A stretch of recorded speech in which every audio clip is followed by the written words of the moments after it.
Boa tarde a todos. Vamos fechando os nossos olhos, abrindo os nossos corações, pedindo a toda a espiritualidade amiga, pelos nossos familiares, pelos enfermos e suas famílias, por todos aqueles que sofrem algum tipo de violência, que Deus os ampare e os conforte. Vamos pedindo a todas as pessoas que estão em locais onde ocorrem as guerras, pedindo pelas crianças desamparadas, as crianças que estão com medo, que perderam os seus pais e que muitas vezes não têm o que comer. Vamos pedindo por toda a humanidade, para que a luz do bem abrace o nosso planeta, para que o amor de Deus, o amor de Cristo, seja derramado a cada canto do nosso planeta, e que isso seja disseminado a todos, sem exceção. Vamos sempre lembrar e sempre acreditar que Jesus é o poder, somente Jesus é a salvação, somente o amor de Cristo, o amor de Jesus é capaz de nos guiar sempre para o caminho do bem. Que assim seja, graças a Deus.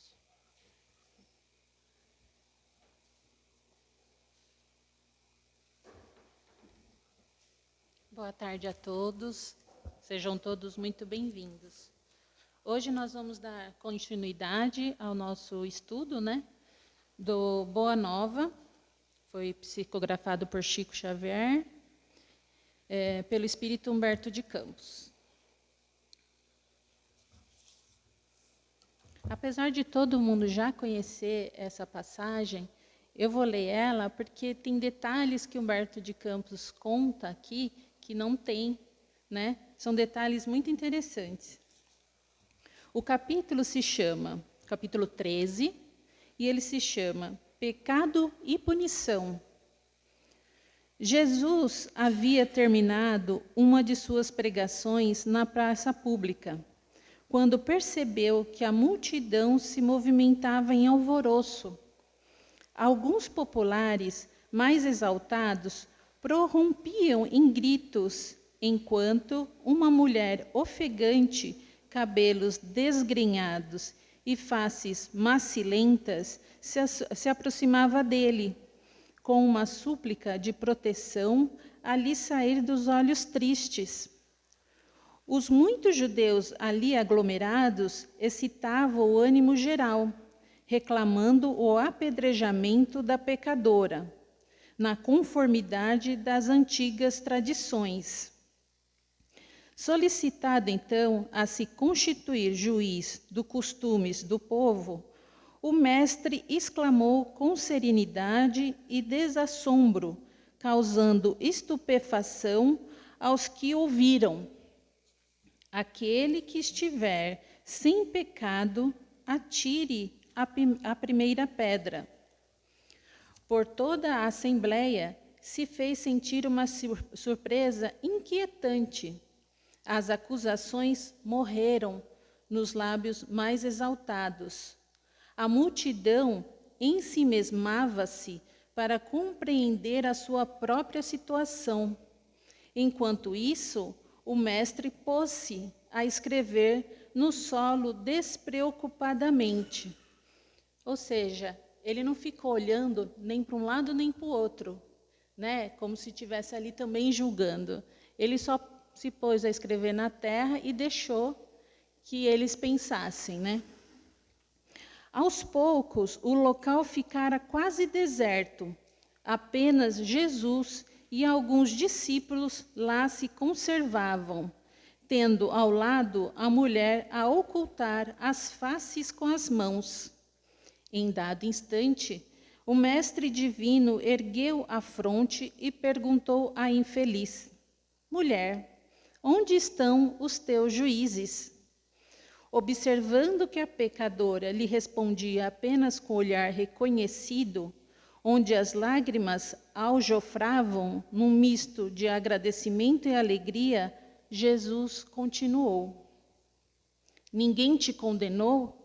Também eu não te condeno. Vai e não peques mais. A infeliz criatura retirou-se, experimentando uma sensação nova no espírito.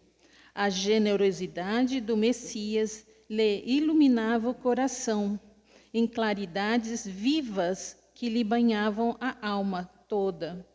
Mas, enquanto a pecadora se retirava, presa de intensa alegria, aos poucos, discípulos que se encontravam junto do Senhor não conseguiam ocultar a estranheza que lhes causara o seu gesto.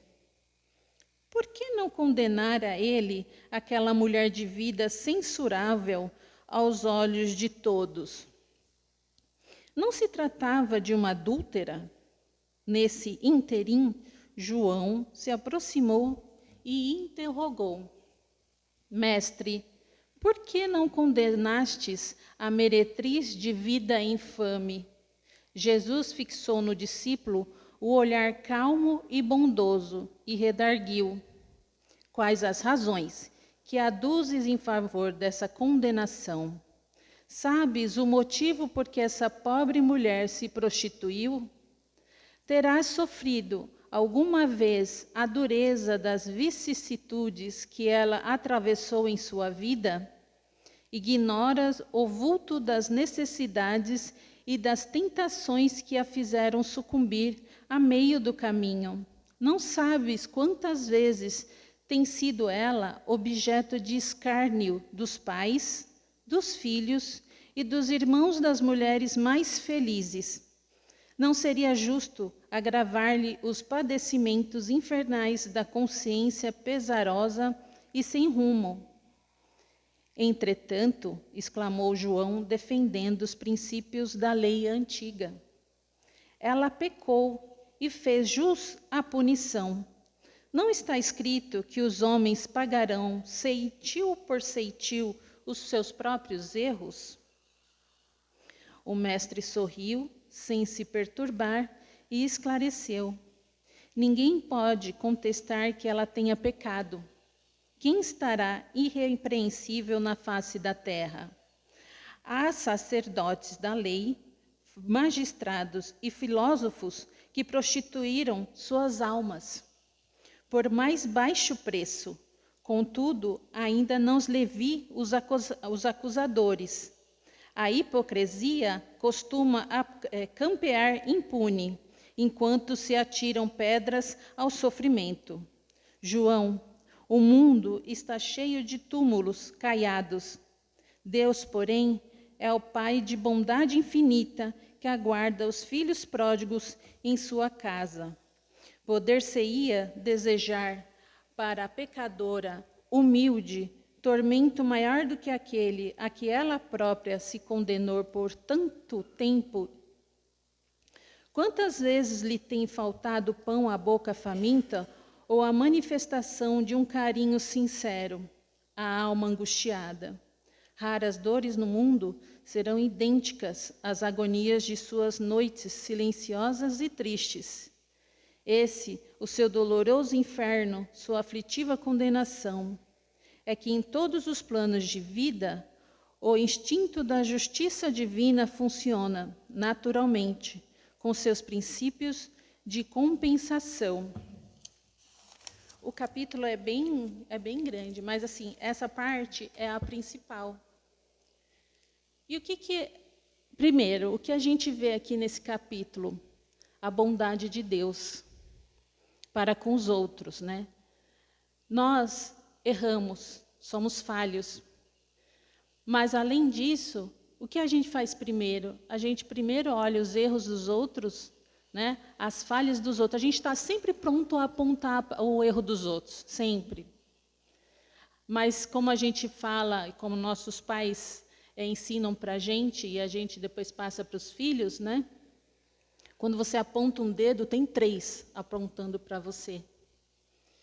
Então, o que a gente deveria... E aqui nós estamos num mundo de provas e expiações, né? Então, o que a gente deveria, primeiro, é fazer uma autoanálise, né? No que a gente está errando, no que a gente está falhando como seres humanos, né? Como pessoas. Porque a gente tem que pensar no o que Jesus fez quando passou aqui. Olha o amor que ele deixou, olha a benevolência que ele tinha para com todo mundo, né? Com as pessoas. Ele nem julgava ninguém, nem sequer por olhar ele não julgava. Quando Pedro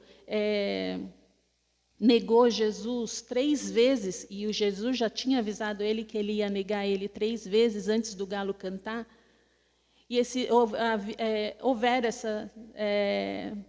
essa troca de olhares. Quando Pedro negou ele pela 3ª vez, e o galo cantou, ele se lembrou que Jesus tinha falado para ele. Nisso, ele conseguiu olhar para Jesus que estava aprisionado, né? E Jesus olhou para ele. Mas Jesus, em nenhum momento, olhou com injustiça, ou mágoa, ou ódio, nada. Ele olhou simplesmente com amor para ele.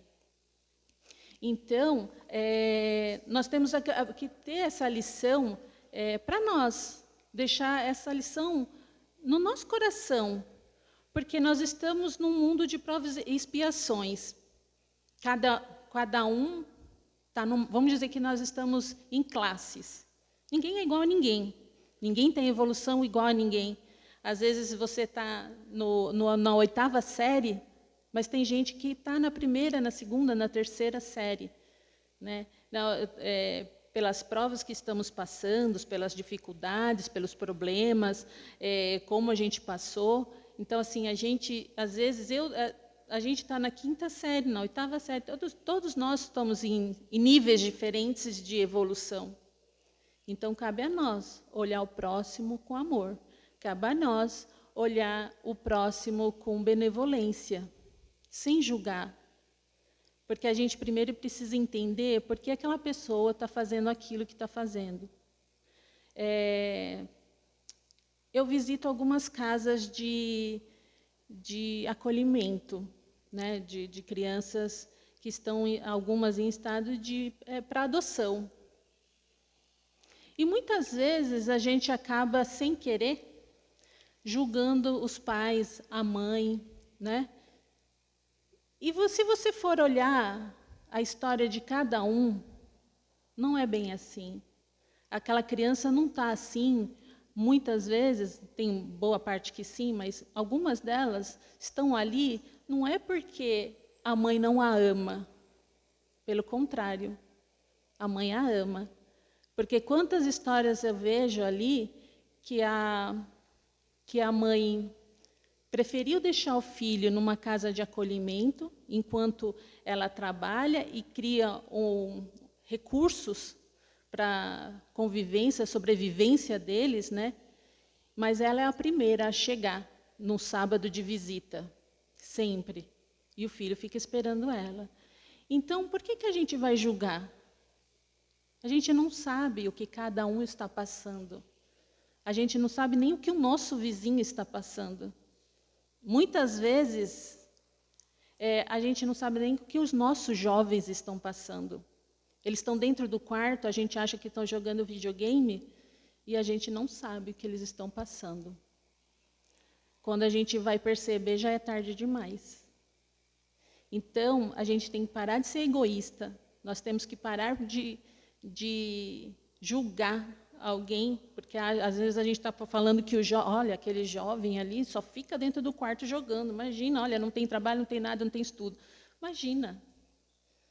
Acho que a gente não tem que pensar primeiro, julgar, né? Julgar antes de saber alguma coisa. Aliás, a gente não tem nem que julgar depois, né? Então, assim, acho que a gente tem que parar e levar essa lição de Jesus muito, assim, seriamente, dentro do nosso coração. Assim, seguir esse exemplo, esse modelo que ele foi, Não foi à toa que ele morreu por nós, né? Aí depois vem uma outra pergunta de João.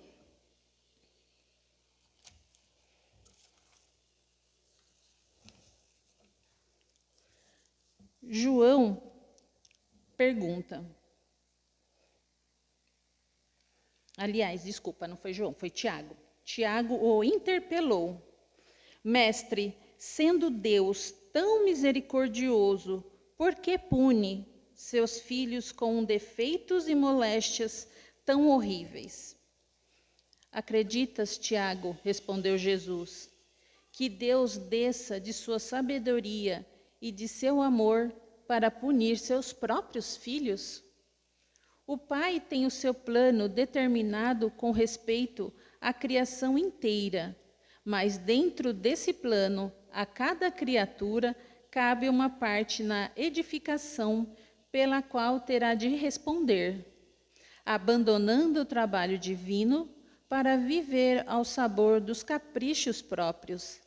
A alma cria para si a situação correspondente, trabalhando para reintegrar-se no plano divino, depois de se haver deixado levar pelas sugestões funestas, contrárias à sua própria paz. Ou seja, não é Deus que vai e pune alguém, né? Somos nós mesmos. É o que a gente leva, como a gente já sabe, todo mundo sabe aonde está errando e como está errando. Então, a gente já tem isso aqui dentro. As leis de Deus, as leis divinas, já têm aqui dentro, né, de cada espírito. Então, nós mesmos sabemos onde estamos errando e pedindo, numa encarnação, o que a gente vai passar. O que a gente errou aqui, a gente depois quer melhorar lá lá na frente, né, na outra encarnação. Então, não existe um Deus que pune. Somos nós mesmos. Nós que colocamos isso dentro do nosso espírito, né? A gente já leva isso com a gente, para a gente... Deus é tão misericordioso que se pegar todas as nossas encarnações e colocar todas as nossas falhas, erros, o que a gente pecou, numa vez só, não dá para a gente colocar isso numa encarnação só, passar para melhorar aquilo que a gente já fez nas outras e passar de uma vez, não tem como. Ele é tão misericordioso que isso daí é parcelado. A gente vai melhorando aos poucos, a gente vai melhorando a cada encarnação. Por isso que sempre a gente fala que nós, nessa encarnação, sempre nós somos melhores que a outra, a passada, né? Então, a gente sempre vai melhorando. Cabe a nós fazer essa autoanálise, cabe a nós ter Jesus sempre como modelo e guia, né? Porque a gente sempre vai melhorar. Os problemas que a gente passa, por muitas vezes nós que pedimos, para melhorar esse nosso espírito, melhorar na nossa evolução, para a gente passar de classe, né? Para a gente passar para o terceiro, para o quarto, para o quinto, para a gente estar sempre melhorando, né? E tem muita gente aqui que sabe que eu morro de medo de estar aqui em cima. Tenho pavor. E até me dá de dor de barriga, até um dia antes já. Mas uma coisa eu falo para vocês. Falar de Jesus não me dá medo. É a melhor coisa que tem. Você seguir, você saber que Ele vai estar sempre do seu lado. Porque tudo que eu já passei, ou tudo que vocês já passaram, se a gente não acreditasse em Deus, não acreditasse num Jesus misericordioso, a gente não estaria de pé. Sabe? Então, é muito fácil estar aqui na frente falando dele. Falando do amor que ele nos deu. O Jesus morreu por nós. Então, é muito fácil. Eu peço até desculpa para vocês, mas é emocionante mesmo falar dele, né? Falar das coisas que ele já fez, do amor que ele tem por nós.